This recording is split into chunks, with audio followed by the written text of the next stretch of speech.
All familiar with the success of movies like Us, Black Panther, and Black Klansman, and their roles in making Hollywood more inclusive. But something even more transformative is going on, and it's centered right here on the stages of New York. Our play doesn't give the audience any place to hide. Sharia Irving and Thomas Sadowski star in the four-person play White Noise by Pulitzer Prize winner Susan Laurie Parks. No spoilers, but the slave collar their co-star Daveed Diggs holds hints at the intensity of this work. So does what you see here, how close the audience is physically to what's going on. It's about race, and it's in your face, literally.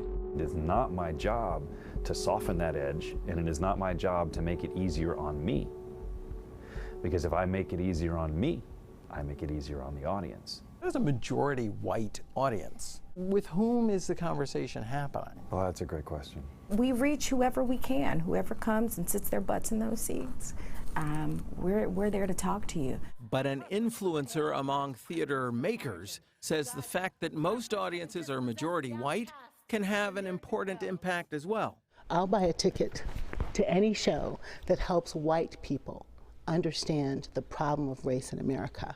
Black people understand it. Reverend Dr. Jackie Lewis leads a congregation that's not only one of the most ethnically diverse in the country, it also has probably the highest number of theater directors, producers, cast members, and stars. In fact,